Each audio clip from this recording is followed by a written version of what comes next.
D K Shivakumar ಅವ್ರಿಗೆ ತಡ್ಕೊಳಕ್ಕಾಯ್ತಲ್ಲ. ಅವ್ರು ನೋಡಿ, ನೀವು ನೋಡಿದ್ದೀರಾ ಕೇಂದ್ರದಲ್ಲಿ ಎಷ್ಟು ದಿವಸ ಅವರು ಅವ್ರಿಗೆ ನಿದ್ದೆ ಬರ್ತಾ ಇಲ್ಲ.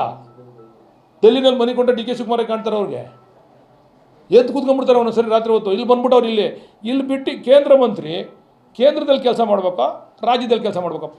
ನೀವು ಹೇಳಿ ದಯಮಾಡಿ. ನಿಮ್ಮನ್ನೇ ಕೇಳ್ತೀನಿ ಮಾಧ್ಯಮದವ್ರನ್ನ. ಈಗ ಅಲ್ಲಿ ಡೆಲ್ಲಿನಲ್ಲಿ 30 ದಿವಸ ಇದ್ದು 20 ದಿವಸ ಇದ್ದು ಇಲ್ಲೊಂದು 10 ದಿವಸ ಇರಬೇಕಲ್ವಾ?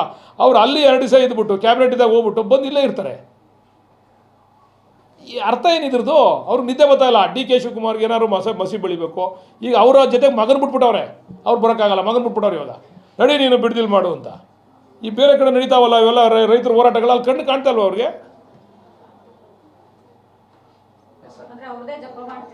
ಅಯ್ಯೋ ಕೇಳಿ ಒಂದ್ಸರಿ ಬ್ರೈನ್ ಮ್ಯಾಪಿಂಗ್ ಮಾಡಿಸಿ ಗೊತ್ತಾಯ್ತದೆ ಯಾರು ಜಪ ಮಾಡ್ತಾವ್ರೆ ಅಂತ. ಡಿ ಕೆ ಶಿವಕುಮಾರ್ ಅವರು ನಾಳೆ ತೀರ್ಮಾನ ಮಾಡ್ತಾರೆ. ಜನ ನಾವು ತಪ್ಪು ಮಾಡಿದ್ರೆ ಜನ ನಮ್ಮ ತೀರ್ಮಾನ ಮಾಡ್ತಾರೆ. ನಮ್ಮನ್ನು ಆಚೆ ಇಡ್ತಾರೆ. ಇಡಲಿ. ಇದು ರಾಜಕಾರಣದಲ್ಲಿ ಇವೆಲ್ಲ ಏರಿಳಿತಗಳು ಇದ್ದಿದ್ದೇನೆ. ನಾವು ನಮ್ಗೆ ಅವಕಾಶ ಕೊಡಿ. 2 ವರ್ಷ ಅವಕಾಶ ಕೊಟ್ಟರು ಡಿ ಕೆ ಶಿವಕುಮಾರ್ ಅವ್ರಿಗೆ. ಅವ್ರ ನಡವಳಿಕೆ ಸರಿ ಇಲ್ಲ ಅಂದರೆ ಜನ ತೀರ್ಮಾನ ಮಾಡ್ತಾರೆ. ಜನ ನಮ್ಮನ್ನು ರಿಜೆಕ್ಟ್ ಮಾಡ್ತಾರೆ, ನಿಮ್ಮನ್ನು ಮುಖ್ಯಮಂತ್ರಿ ಮಾಡ್ತಾರೆ. ಅಲ್ಲಿಗಡೆ ತಡ್ಕೊಳ್ಳಿ ನೀವು. ಏನಾದರೂ ಮಾಡಿ ಡಿ ಕೆ ಶಿವಕುಮಾರ್ ಮೇಲೆ ಗೋಬೆ ಕುಣಿಸ್ಬಿಡ್ಬೇಕು, ಯಾವುದಾದ್ರೂ ಹುಡುಕ್ಬೇಕು. ಅದು ಯಾವ್ಯಾವುದೋ ಕಥೆ ಹೇಳ್ತಾರೆ. ನಾನು ಒಂದೇ ಪ್ರಾಮಾಣಿಕವಾಗಿ ಪ್ರಶ್ನೆ ಮಾಡ್ತೀನಿ. ಈಗ ನಿಮ್ಮ ಕುಟುಂಬದ ಆಸ್ತಿ, ನಮ್ಮ ಡಿ ಕೆ ಶಿವಕುಮಾರ್ ಅವ್ರ ಕುಟುಂಬದ ಆಸ್ತಿ ಈಗಾಗಲೇ ಇವರು ದೇವೇಗೌಡರು ಇವರೆಲ್ಲ ಸೇರಿ ತನಿಖೆ ಮಾಡಿಸಿ IT ED ಎಲ್ಲ ಆಗಿ ಇವರು ಏನೂ ಇಲ್ಲ, ಇವರು ಕರೆಕ್ಟಾಗಿ ಮಾಡ್ಕೊಂಬಂದವ್ರೆ ಅಂತೇಳಿ ಸುಪ್ರೀಂ ಕೋರ್ಟಲ್ಲೇ ತೀರ್ಮಾನ ಆಚೆ ಬಂದುಬಿಟ್ರು. ಈಗ ನಿಮ್ಮದನ್ನು ಕೂಡ ಒಳಪಡಿಸ್ತೀರ ಹಂಗಾರೆ ತನಿಖೆಗೆ?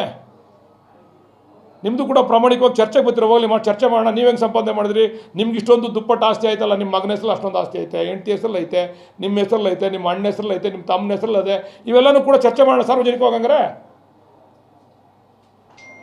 ಎಲ್ಲಿಂದ ಬಂತು ಅಂತ? ನೀವೇನಾರು ದೊಡ್ಡ ರಿಯಲ್ ಎಸ್ಟೇಟ್ ಮಾಡ್ತಾಯಿದ್ದೀರಾ, ದೊಡ್ಡ ಬಿಸ್ನೆಸ್ ಮಾಡ್ತಾಯಿದ್ದೀರಾ, ದೊಡ್ಡ ಏನಾರು ವ್ಯವಹಾರ ಮಾಡ್ತಾಯಿದ್ದೀರಾ, ದೊಡ್ಡ ಏನಾರು ಟಾಟಾ ಬಿರ್ಲಿಂದ ಏನಾರು ಪಾರ್ಟ್ನರ್ಶಿಪ್ ಶೇರ್ ಆಯಿತಾ? ಹೇಳ್ಬೇಕಲ್ಲ ಏನಾರು ಒಂದು. ನಿಮಗೆ ದುಡ್ಡೆಲ್ಲ ಹೆಂಗೆ ಬಂತು ಹಂಗಾರೆ ಆಸ್ತಿ ಎಲ್ಲ? ನಾನು ಒಂದು ಸರಿ ಕೇಳಿದ್ದೆ, ಅವ್ರು ಮುಖ್ಯಮಂತ್ರಿಯಾಗಿ ಹೇಳಿದಾಗ ನಾನು ಒಂದು ಸರಿ ಕೇಳಿದ್ದೆ. ನಾನು ಒಂದು ಟ್ರಾನ್ಸ್ಫರಲ್ಲೂ ಕೂಡ ನಾನಾಗಲಿ ನನ್ನ ಕುಟುಂಬ ಆಗಲಿ ದುಡ್ಡು ತೊಗೊಂಡಿಲ್ಲ ಅಂದರೆ ಬಂದು ಪ್ರಮಾಣ ಮಾಡಿ ಸ್ವಾಮಿ ಅಂತೆ. ಎಲ್ಲರ ತಾವು ದುಡ್ಡು ತೊಗೊಂಡ್ರೆ ಉದಾಹರಣೆಗಳಿದ್ದಾವೆ. ಟ್ರಾನ್ಸ್ಫರ್ಸಲ್ಲೂ ದುಡ್ಡು ತೊಗೊಂಡ್ರೆ ಉದಾಹರಣೆಗಳಿದ್ದಾವೆ. ಪೋಸ್ಟಿಂಗ್ಸಲ್ಲಿ ದುಡ್ಡು ತೊಗೊಂಡ್ರೆ ಉದಾಹರಣೆಗಳಿದ್ದಾವೆ. ನಿನ್ನ ಅಧ್ಯಕ್ಷನ ಮಾಡ್ತೀನಿ ಅಂತ ದುಡ್ಡು ತೊಗೊಂಡು ಅರ್ಧಂಬರ್ಧ ವಾಪಸ್ ಕೊಟ್ಟರು ಉದಾಹರಣೆಗಳು ಇದ್ದಾವೆ. ಜಿಲ್ಲಾ ಪರಿಷತ್ತಲ್ಲಿ ಅಧ್ಯಕ್ಷನ ಮಾಡ್ತೀನಿ ಅಂತ ದುಡ್ಡು ತೊಗೊಂಡು ಇಲ್ಲಿ BBMPನಲ್ಲಿ ಮೇಯರ್ ಮಾಡ್ಬೇಕಾದ್ರೆ ದುಡ್ಡು ತೊಗೊಂಡ್ರೆ ಉದಾಹರಣೆಗಳಿದ್ದಾವೆ ಕಾರ್ಯಕರ್ತರ ಹತ್ರ. ಇವೆಲ್ಲರೂ ಕೊಡ್ತೀವಿ ಬೇಕಾದ್ರೆ ಎಕ್ಸಾಂಪಲ್ಸ್ ಬೇಕು ಅಂದರೆ ಕುಮಾರಸ್ವಾಮಿ ಅವ್ರಿಗೆ. ನೀವು ಪ್ರಾಮಾಣಿಕವಾಗಿರಿ ಸ್ವಾಮಿ. ನಾವು ನಿಮ್ಮ ಕಾಲು ಮುಟ್ಟು ನಮಸ್ಕಾರ ಮಾಡ್ತೀವಿ. ನೀವು ಇದೇ ಸ್ಥಿತಿ. ಜಾಸ್ತಿ ಕಡಿಮೆ ಬೇರೆ ಇರ್ಬೋದು, ಆದರೆ ನಿಮ್ಮ ರಾಜಕಾರಣನೂ ಇದೇ ದಿಕ್ಕಿನಲ್ಲಿ ನಡೀತಾ ಇರೋದು. ನೀವು 100% ನಾನು ಪ್ರಾಮಾಣಿಕ ಕಣೆ ಅಂತಂದರೆ ಪ್ರೂವ್ ಮಾಡಿ ಬಂದು ಮಾತಾಡೋಣ.